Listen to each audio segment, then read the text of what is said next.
Hello guys, magandang araw. So habang busy ang aming panday sa pagtatrabaho dito sa loob ng bahay for ongoing renovation sa bahay ni Mother Dear, ako naman ay magpipintura dito sa aming window jamb at saka door jamb dito sa bahay.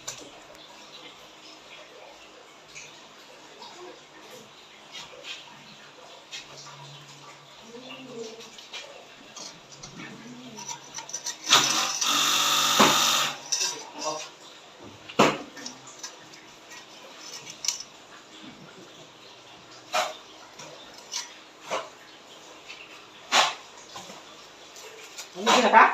Oo. Pagkakita yan mo? Hindi tungtungan mo.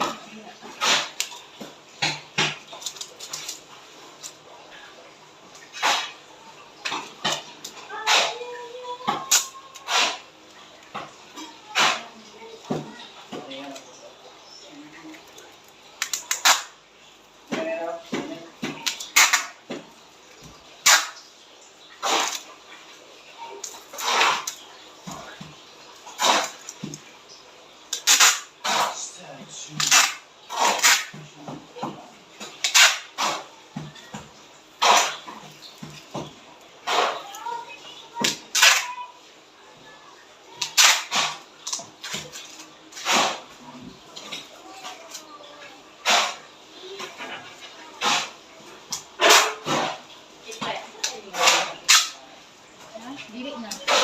Muna ka tong guba na kuan. Okay.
Pagbinay og naog ha. Kaya na ay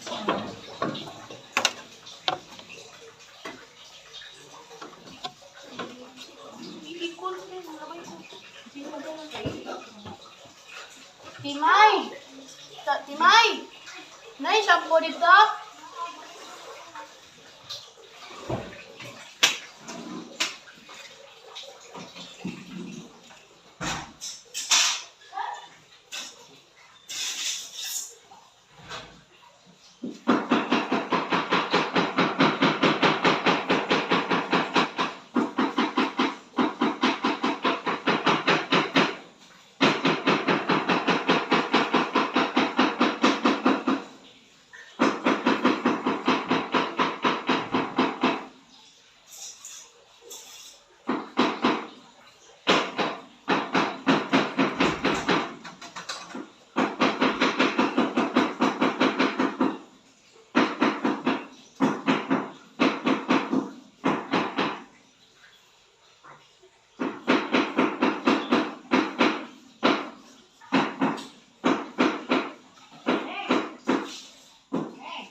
Pero bago po ako nagpintura dito sa aming window jamb at saka sa door jamb ay nilinisan ko muna, winalisan ko ang lahat para walang dumi na dumikit dito sa aking pagpintura. Ang ginamit ko na paint is chocolate brown para sa wood enamel. So, pagkatapos kong winalisan, nilagyan ko ng packaging tape. Pwede naman siya scotch tape or kung ano ang meron sa bahay, basta any kind of scotch tape. Yung malapad na scotch tape lang para at least hindi siya masyadong anong tawag dito? Mag-awas-awas ang pagpintura mo doon sa klase ng paintbrush na yung ginamit. So, ayan.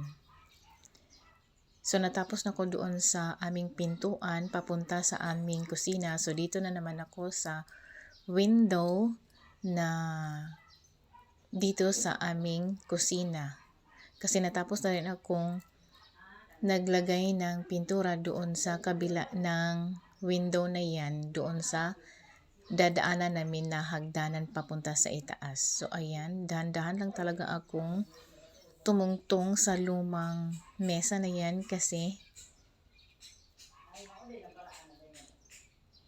hindi na siya masyadong pulido ang mesa na yan. Tapos, meron pang nakalagay na mga pinatuyo na mga kitchen utensils namin. So, nilagyan lang yan ng aking mother na tela para at least naman doon pumapatak ang mga tulo na aking pagpintura. So, ayan. So, gumamit din ako ng gloves. So, pagkatapos doon sa aming kusina, dito na naman ako sa aming sala. So, ayan, as usual, winalisan ko. Pagkatapos, nilagyan ko na naman siya ng scotch tape para hindi ma-messy ang aking pagpintura. So, ayan, dinikitan ko talaga siya. Kailangan talagang hindi magalaw ang iyong kamay sa pagpintura, guys, para hindi umaapaw ang inyong paint doon sa part na hindi dapat lagyan ng pintura. Para hindi naman siya pangit tingnan, char. Para maganda pa rin tingnan ang iyong pagpintura. So, ayan. Meron na naman akong natutunan sa aking mga gawaing bahay dito sa renovation sa bahay ni Mother Dear. So, ako na lang talaga ang nagpresenta na magpintura dito sa loob ng bahay. Kasi, parang na-analyze ko naman sa sarili ko na kaya ko namang gawin ang trabaho na yan. So, pagkatapos doon sa aming bintana, dito na naman ako sa aming main door. Buti na lang talaga, hindi makulit masyado ang aking mga pamangkin na nakatambay dito sa aming bahay. So, ayan, nag-cooperate naman sila sa akin para madali ko talagang matapos ang aking pagpintura dito sa loob ng bahay. So, as usual, winalisan ko rin, nilagyan ko din siya ng scotch tape. Kasi ang mga window jamb at saka door jamb dito sa bahay is luma na talaga siya, guys. Since from the start na nagpatayo kami ng bahay dito, yun pa talagang original na kulay niya. So, ganun pa rin, chocolate brown. So, para mukhang bago ulit tingnan, kaya pinipinturahan namin ulit. Para maganda naman tingnan at para mas lalo pa siyang tumitibay at tumatagal pa siya ng ilang years dito sa aming bahay, sa aming buhay, charot. O, diba? Hindi kaya basta-basta renovate ng bahay, guys. It takes time, it takes money and everything. So, nagpasalamat din ako sa aking mga kapatid. You know who you are. Mga kapatid ko together with their spouses and family na na-accomplish itong renovation sa bahay ni Mother Dear. Sa kanilang mga kapatid ko na nagbigay effort and yung mga kapatid ko naman na sumusuporta financially. para lang talaga ma-renovate ang bahay ni Mother Dear. Lahat naman talaga ng kapatid ko ay tumutulong dito sa accomplishment dito sa renovation sa bahay ni Mother Dear. Kaya maraming salamat talaga sa kanila kasi kung wala sila hindi ito maging ganito ang bahay ni Mother Dear. So ayan, nandito na ako sa labas ng pintuan sa aming terrace. So malapit na talaga akong matapos guys sa aking pagpintura dito sa aming window jamb at door jamb dito sa bahay renovation ni Mother Dear. So that's all for today's video. Thank you for watching. Subscribe for more. God bless everyone and Happy New Year to one and all. Pasensya na po ang ingay pa rin sa paligid ng aming bahay ngayong araw kasi ongoing pa rin talaga ang renovation sa bahay ni Mother Dear. Hindi pa kasi tapos ang paglagay ng tiles doon sa ilalim ng aming hagdanan. At saka partition wall sa aming CR at saka sa aming hapagkainan. So, ayan. See you on my next video, guys. Thank you for watching once again. Please po subscribe, like, comment, and share sa aking mga videos. God bless you all once again.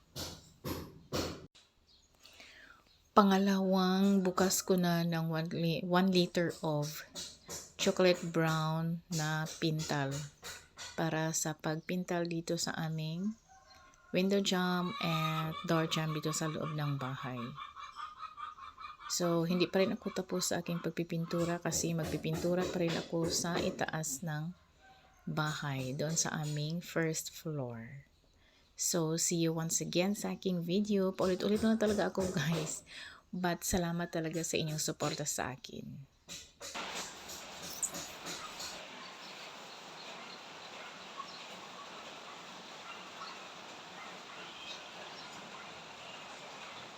Nabasa ni. Anak fry. Basa pa na. Excuse.